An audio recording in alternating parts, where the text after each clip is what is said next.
ಆಕಾಶವಾಣಿ ಪ್ರದೇಶ ಸಮಾಚಾರ ಓದುತ್ತಿರುವವರು ಚೇತನ್ ಸಿವಿ. ಮುಖ್ಯಾಂಶಗಳು: ವೈದ್ಯಾಧಿಕಾರಿಗಳ ಸಂಘದೊಂದಿಗೆ ನಡೆದ ಸಂಧಾನ ಸಭೆ ಯಶಸ್ವಿ, ಸರ್ಕಾರದಿಂದ ಎಲ್ಲಾ ಬೇಡಿಕೆ ಈಡೇರಿಸುವ ಭರವಸೆ. ಬೆಂಗಳೂರಿನಲ್ಲಿ ವಾಣಿಜ್ಯ ಬಳಕೆ ಸಿಲಿಂಡರ್ಗಳ ಕೊರತೆ, ತಕ್ಷಣವೇ ಕ್ರಮ ಕೈಗೊಳ್ಳುವಂತೆ ಕೇಂದ್ರ ಸರ್ಕಾರಕ್ಕೆ ಮುಖ್ಯಮಂತ್ರಿ ಪತ್ರ. ಬೆಂಗಳೂರು ಕೆಂಪೇಗೌಡ ಬಸ್ ನಿಲ್ದಾಣ ಅಂತಾರಾಷ್ಟ್ರೀಯ ಮಟ್ಟದಲ್ಲಿ ಆಧುನೀಕರಣ, ಸಾರಿಗೆ ಸಚಿವ ರಾಮಲಿಂಗಾರೆಡ್ಡಿ. ಸಿಂಧನೂರಿನಲ್ಲಿ ಜವಳಿ ಪಾರ್ಕ್ ಸ್ಥಾಪನೆಗೆ 15 ಎಕರೆ ಜಮೀನು ನೀಡುವಂತೆ ಕೇಂದ್ರ ಸರ್ಕಾರಕ್ಕೆ ರಾಜ್ಯ ಸರ್ಕಾರ ಪತ್ರ. ಹಾಸನ ಜಿಲ್ಲೆಯ ಕೌಶಿಕ ಗ್ರಾಮದ ಕೊಳವೆಬಾವಿ ನೀರು ಪರೀಕ್ಷೆಗೆ ಸಚಿವ ಈಶ್ವರ್ ಖಂಡ್ರೆ ಸೂಚನೆ. ವಾರ್ತೆಗಳ ವಿವರ. ರಾಜ್ಯ ಸರ್ಕಾರ ವೈದ್ಯಾಧಿಕಾರಿಗಳ ಸಂಘದೊಂದಿಗೆ ನಡೆಸಿದ ಸಂಧಾನ ಸಭೆ ಯಶಸ್ವಿಯಾಗಿದೆ. ವಿಧಾನಸೌಧದಲ್ಲಿಂದು ಆರೋಗ್ಯ ಸಚಿವ ದಿನೇಶ್ ಗುಂಡೂರಾವ್ ಹಾಗೂ ಸಮಾಜ ಕಲ್ಯಾಣ ಸಚಿವ ಎಚ್.ಸಿ. ಮಹದೇವಪ್ಪ ವೈದ್ಯರ ಮನವೊಲಿಸುವಲ್ಲಿ ಯಶಸ್ವಿಯಾಗಿದ್ದಾರೆ. ವೈದ್ಯರ ಸಂಘದ ಎಲ್ಲಾ ಬೇಡಿಕೆಗಳನ್ನು ಈಡೇರಿಸುವುದಾಗಿ ಭರವಸೆ ನೀಡಿದ್ದಾರೆ. ವೈದ್ಯರು ಕರೆ ನೀಡಿರುವ ಬಂದ್ ವಾಪಸ್ ಪಡೆಯಬೇಕು ಎಂದು ಸೂಚಿಸಿದ್ದಾರೆ. ಈ ಕುರಿತು ಪ್ರತಿಕ್ರಿಯಿಸಿರುವ ವೈದ್ಯರ ಸಂಘ, ಲಿಖಿತ ರೂಪದಲ್ಲಿ ಆದೇಶ ಬಂದ ಬಳಿಕ ತೀರ್ಮಾನ ತಿಳಿಸುವುದಾಗಿ ಸ್ಪಷ್ಟಪಡಿಸಿದೆ. ಬೆಂಗಳೂರಿನಲ್ಲಿ ವಾಣಿಜ್ಯ ಬಳಕೆಯ ಎಲ್ಪಿಜಿ ಸಿಲಿಂಡರ್ಗಳ ಕೊರತೆ ಹೆಚ್ಚುತ್ತಿರುವಂತಹ ಹಿನ್ನೆಲೆಯಲ್ಲಿ ಮುಖ್ಯಮಂತ್ರಿ ಸಿದ್ದರಾಮಯ್ಯ ಕೇಂದ್ರ ಪೆಟ್ರೋಲಿಯಂ ಮತ್ತು ನೈಸರ್ಗಿಕ ಅನಿಲ ಸಚಿವ ಹರ್ದೀಪ್ ಸಿಂಗ್ ಪುರಿ ಅವರಿಗೆ ಪತ್ರ ಬರೆದು ತಕ್ಷಣ ಕ್ರಮ ಕೈಗೊಳ್ಳುವಂತೆ ಮನವಿ ಮಾಡಿದ್ದಾರೆ. ಬೆಂಗಳೂರಿನಲ್ಲಿ ವಾಣಿಜ್ಯ ಬಳಕೆಯ ಎಲ್ಪಿಜಿ ಸಿಲಿಂಡರ್ ಪೂರೈಕೆಗೆ ಭಾರೀ ಹೊಡೆತ ಬಿದ್ದಿದ್ದು, ಹೋಟೆಲ್ ಮತ್ತು ರೆಸ್ಟೋರೆಂಟ್ಗಳು ಸಂಕಷ್ಟಕ್ಕೆ ಸಿಲುಕಿವೆ ಎಂದು ಪತ್ರದಲ್ಲಿ ಉಲ್ಲೇಖಿಸಿದ್ದಾರೆ. ಬೆಂಗಳೂರು ನಗರದಲ್ಲಿ ಸಾವಿರಾರು ಸಣ್ಣ ಹೋಟೆಲ್ಗಳು, ಮೆಸ್ಸುಗಳು ಮತ್ತು ಕೇಟರಿಂಗ್ ಘಟಕಗಳು ಕಾರ್ಯವನ್ನು ನಿರ್ವಹಿಸುತ್ತಿದ್ದು, ಪ್ರತಿದಿನ ಲಕ್ಷಾಂತರ ಜನರು ಇವುಗಳ ಮೇಲೆ ಅವಲಂಬಿತರಾಗಿದ್ದಾರೆ. ವಿದ್ಯಾರ್ಥಿಗಳು ಹಾಗೂ ಉದ್ಯೋಗಕ್ಕಾಗಿ ಹೊರ ನಗರಗಳಿಂದ ಬಂದಿರುವಂತಹ ಅನೇಕರು ದಿನನಿತ್ಯದ ಆಹಾರಕ್ಕಾಗಿ ಇಂತಹ ಹೋಟೆಲ್ ಮತ್ತು ಮೆಸ್ಸುಗಳನ್ನೇ ನಂಬಿಕೊಂಡಿದ್ದಾರೆ ಎಂದು ಮುಖ್ಯಮಂತ್ರಿ ಪತ್ರದಲ್ಲಿ ಉಲ್ಲೇಖಿಸಿದ್ದಾರೆ. ಬೆಂಗಳೂರಿನ ಕೆಂಪೇಗೌಡ ಬಸ್ ನಿಲ್ದಾಣವನ್ನು ಸಿಂಗಾಪುರಕ್ಕಿಂತಲೂ ಅತ್ಯಾಧುನಿಕ ಮಾದರಿಯಲ್ಲಿ ನಿರ್ಮಾಣ ಮಾಡಲಾಗುವುದು ಎಂದು ಸಾರಿಗೆ ಸಚಿವ ರಾಮಲಿಂಗಾರೆಡ್ಡಿ ತಿಳಿಸಿದ್ದಾರೆ. ವಿಧಾನ ಪರಿಷತ್ನಲ್ಲಿ ಸದಸ್ಯ ಎಂ ನಾಗರಾಜು ನಿಯಮ 330 ಅಡಿ ಪ್ರಸ್ತಾಪಿಸಿದ ವಿಷಯಕ್ಕೆ ಉತ್ತರಿಸಿದ ಅವರು, ಕೆಎಸ್ಆರ್ಟಿಸಿ, ಬಿಎಂಟಿಸಿ ಜಂಟಿಯಾಗಿ ಕೆಂಪೇಗೌಡ ಬಸ್ ನಿಲ್ದಾಣವನ್ನು ಸಾರ್ವಜನಿಕ ಖಾಸಗಿ ಸಹಭಾಗಿತ್ವದಲ್ಲಿ ಪ್ರಾಜೆಕ್ಟ್ ಮೆಜೆಸ್ಟಿಕ್ ಯೋಜನೆಯನ್ನು ಕೈಗೆತ್ತಿಕೊಳ್ಳಲು ಮೂಲಸೌಕರ್ಯ ಅಭಿವೃದ್ಧಿ ಇಲಾಖೆ ಟೆಂಡರ್ ಪಡೆದವರಿಗೆ ಕಾರ್ಯಾದೇಶ ಪತ್ರ ನೀಡಿದೆ. ಟೆಂಡರ್ ದಸ್ತಾವೇಜನ್ನು ತಯಾರಿಸಲು ಸಂಚಾರ ಅಧ್ಯಯನ, ಮಾರುಕಟ್ಟೆ ಅಧ್ಯಯನ, ತಾಂತ್ರಿಕ ಪ್ರತಿಕ್ರಿಯೆಗಳನ್ನು ಪ್ರಾರಂಭಿಸಲಾಗಿದೆ ಎಂದು ಹೇಳಿದ್ದಾರೆ. ಕೆಎಸ್ಆರ್ಟಿಸಿ, ಬಿಎಂಟಿಸಿ ಬಸ್ಸುಗಳ ಕಾರ್ಯಾಚರಣೆಗೆ ಧಕ್ಕೆಯಾಗದಂತೆ ಯೋಜನೆ ಅನುಷ್ಠಾನಗೊಳಿಸಲು ಯೋಜಿಸಲಾಗಿದೆ.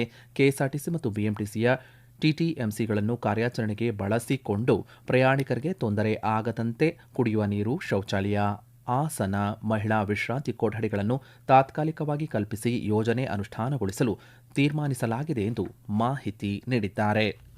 ಸಿಂಧನೂರು ತಾಲೂಕಿನಲ್ಲಿ ಜವಳಿ ಪಾರ್ಕ್ ಸ್ಥಾಪನೆ ಮಾಡಲು 15 ಎಕರೆ ಜಮೀನು ನೀಡುವಂತೆ ಕೇಂದ್ರ ಸರ್ಕಾರಕ್ಕೆ ಪತ್ರ ಬರೆಯಲಾಗಿದೆ ಎಂದು ಜವಳಿ ಸಚಿವ ಶಿವಾನಂದ ಪಾಟೀಲ್ ತಿಳಿಸಿದ್ದಾರೆ. ವಿಧಾನ ಪರಿಷತ್ನಲ್ಲಿ ಸದಸ್ಯ ಬಸನಗೌಡ ಬಾದರ್ಲಿ ಅವರ ಪ್ರಶ್ನೆಗೆ ಉತ್ತರಿಸಿದ ಸಚಿವರು, ಕೇಂದ್ರ ಸರ್ಕಾರದ ಅಧೀನದಲ್ಲಿರುವಂತಹ ಸೆಂಟ್ರಲ್ ಸೀಡ್ಸ್ ಫಾರಂನಲ್ಲಿರುವಂತಹ 7,500 ಎಕರೆ ಜಮೀನಿನಲ್ಲಿ 15 ಎಕರೆ ನೀಡುವಂತೆ ಪತ್ರವನ್ನು ಬರೆಯಲಾಗಿದೆ. ಜಮೀನು ದೊರೆತರೆ ಪಿಪಿಪಿ ಮಾದರಿಯಲ್ಲಿ ಜವಳಿ ಪಾರ್ಕ್ ಸ್ಥಾಪಿಸಲು ಕ್ರಮ ಕೈಗೊಳ್ಳಲಾಗುವುದು ಎಂದು ಹೇಳಿದ್ದಾರೆ. ಹಾಸನ ಜಿಲ್ಲೆಯ ಕೌಶಿಕ ಗ್ರಾಮದ ಅಂತರ್ಜಲ ಕೈಗಾರಿಕಾ ತ್ಯಾಜ್ಯದಿಂದ ಕಲುಷಿತವಾಗಿದ್ದರೆ ಮತ್ತೊಮ್ಮೆ ಪರಿಶೀಲನೆ ನಡೆಸಿ ಸೂಕ್ತ ಕ್ರಮ ಕೈಗೊಳ್ಳುವುದಾಗಿ ಅರಣ್ಯ ಪರಿಸರ ಸಚಿವ ಈಶ್ವರ್ ಬಿ ಖಂಡ್ರೆ ತಿಳಿಸಿದ್ದಾರೆ. ವಿಧಾನ ಪರಿಷತ್ನಲ್ಲಿಂದು ಪ್ರಶ್ನೋತ್ತರ ಕಲಾಪದಲ್ಲಿ ಸದಸ್ಯ ಸೂರಜ್ ರೇವಣ್ಣ ಅವರ ಪ್ರಶ್ನೆಗೆ ಉತ್ತರಿಸಿದ ಸಚಿವರು, ವರದಿ ಪ್ರಕಾರ ಕೊಳವೆ ಬಾವಿಗಳ ನೀರು ಕಲುಷಿತವಾಗಿರುವುದಿಲ್ಲ ಮತ್ತು ಕುಡಿಯುವ ನೀರಿನ ಗುಣಮಟ್ಟಕ್ಕೆ ಅನುಮತಿಸಿದ ಮಿತಿಯೊಳಗಿದೆ ಎಂದು ಹೇಳಿದ್ದಾರೆ. ಮಾಲಿನ್ಯ ನಿಯಂತ್ರಣ ಮಂಡಳಿ ಅಧಿಕಾರಿಗಳಿಗೆ ನೀರಿನ ಗುಣಮಟ್ಟ ಪರೀಕ್ಷಿಸಿ 3 ದಿನಗಳ ಒಳಗಾಗಿ ವರದಿ ನೀಡುವಂತೆ ಸೂಚನೆಯನ್ನು ನೀಡಿದ್ದಾರೆ. ಇದೇ ವೇಳೆ ಆನೆ ಮಾನವ ಸಂಘರ್ಷ ನಿಯಂತ್ರಿಸಲು ಪ್ರಸಕ್ತ ಸಾಲಿನಲ್ಲಿ ಮಡಿಕೇರಿ ವಿಭಾಗಕ್ಕೆ 7 ಕಿಲೋಮೀಟರ್ ಮತ್ತು ನಾಗರಹೊಳೆ ವಿಭಾಗಕ್ಕೆ 20 ಕಿಲೋಮೀಟರ್ ರೈಲು ಹಳಿ ತಡೆಗೋಡೆ ಮಂಜೂರಾಗಿದ್ದು, ಶೀಘ್ರವೇ ಕಾಮಗಾರಿ ಆರಂಭಿಸಲಾಗುವುದು ಎಂದು ಭರವಸೆ ನೀಡಿದ್ದಾರೆ. ಭಾರತೀಯ ರೈಲ್ವೆಯ ಮೂಲಸೌಕರ್ಯ ಮತ್ತು ತಂತ್ರಜ್ಞಾನ ಬಲಪಡಿಸಲು ಹಾಗೂ ಸಂವಹನ ವ್ಯವಸ್ಥೆಯನ್ನು ಆಧುನೀಕರಿಸಲು 765 ಕೋಟಿ ರೂಪಾಯಿಗಳ ಯೋಜನೆಗೆ ಕೇಂದ್ರ ಸರ್ಕಾರ ಅನುಮೋದನೆ ನೀಡಿದೆ. ದಕ್ಷಿಣ ನೈಋತ್ಯ ರೈಲ್ವೆ ಅಡಿಯಲ್ಲಿ 126 ಕಿಲೋಮೀಟರ್ ರಾಯಚೂರು ಗುಂತಕಲ್ ವಿಭಾಗದಲ್ಲಿ ವಿದ್ಯುತ್ ವ್ಯವಸ್ಥೆ ನವೀಕರಣಕ್ಕಾಗಿ 259 ಕೋಟಿ ರೂಪಾಯಿ ಅನುದಾನ ಮಂಜೂರು ಮಾಡಿದೆ. ಈ ಯೋಜನೆ ವಿದ್ಯುತ್ ಸರಬರಾಜು ಸಾಮರ್ಥ್ಯವನ್ನು ಸುಧಾರಿಸಲಿದೆ ಮತ್ತು ಮುಂಬೈ ಚೆನ್ನೈ ಮಾರ್ಗದಲ್ಲಿ ವೇಗವಾಗಿ ಪ್ರಯಾಣಿಕ ಮತ್ತು ಸರಕು ರೈಲುಗಳನ್ನು ನಿರ್ವಹಿಸಲು ಸಹಾಯ ಮಾಡಲಿದೆ. ಪ್ರದೇಶ ಸಮಾಚಾರ ಕೇಳುತ್ತಿದ್ದೀರಿ.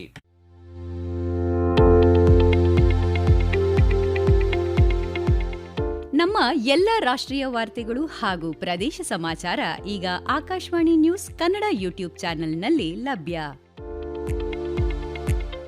ನಮ್ಮ ಎಕ್ಸ್ ಖಾತೆ ಮತ್ತು ಇನ್ಸ್ಟಾಗ್ರಾಂ ಖಾತೆ ಆಕಾಶವಾಣಿ ನ್ಯೂಸ್ ಕನ್ನಡ.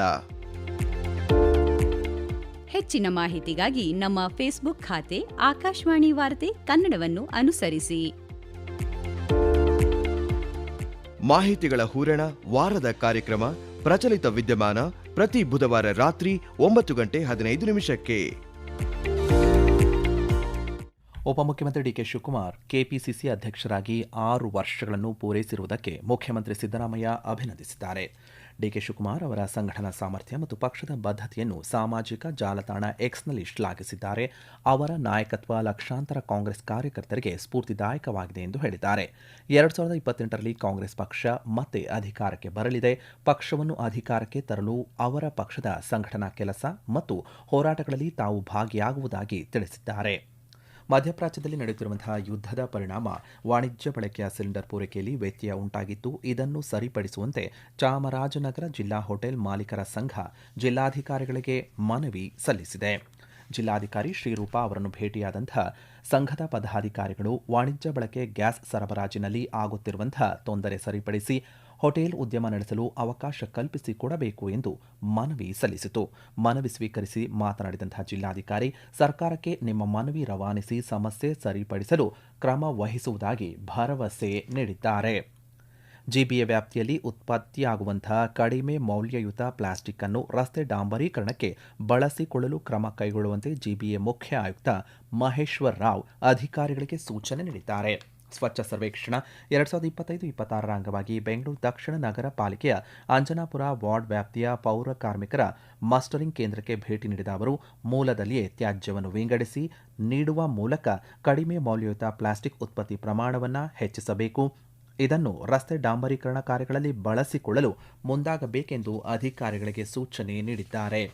ಬಾಗಲಕೋಟೆ ಜಿಲ್ಲೆಯಲ್ಲಿ ಇದೇ 14ರಂದು ನಡೆಯಲಿರುವಂತಹ ಸರ್ಕಾರಿ ವೈದ್ಯಕೀಯ ಕಾಲೇಜು ಶಂಕುಸ್ಥಾಪನೆ ಹಾಗೂ ವಿವಿಧ ಅಭಿವೃದ್ಧಿ ಕಾಮಗಾರಿಗಳ ಉದ್ಘಾಟನೆಯನ್ನು ಮುಖ್ಯಮಂತ್ರಿ ಸಿದ್ದರಾಮಯ್ಯ ನೆರವೇರಿಸಲಿದ್ದಾರೆ.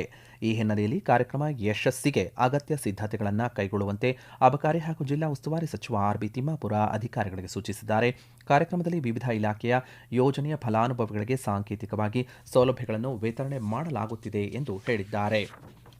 ಇನ್ನು ಸಂಕ್ಷಿಪ್ತ ಸುದ್ದಿಗಳು. ಬೆಂಗಳೂರು ನಗರ ಜಿಲ್ಲಾಡಳಿತ, ಜಿಲ್ಲಾ ಪಂಚಾಯಿತಿ, ವಾರ್ತಾ ಮತ್ತು ಸಾರ್ವಜನಿಕ ಸಂಪರ್ಕ ಇಲಾಖೆ ಹಾಗೂ ಡಾಕ್ಟರ್ ಮನಮೋಹನ್ ಸಿಂಗ್ ಬೆಂಗಳೂರು ನಗರ ವಿಶ್ವವಿದ್ಯಾಲಯದ ಅಂಬೇಡ್ಕರ್ ಅಧ್ಯಯನ ಕೇಂದ್ರದ ಸಂಯುಕ್ತಾಶ್ರಯದಲ್ಲಿ ಭೀಮ ಗಾಯನ ವಿಶೇಷ ಅಭಿಯಾನ ಕಾರ್ಯಕ್ರಮ ನಡೆಯಿತು.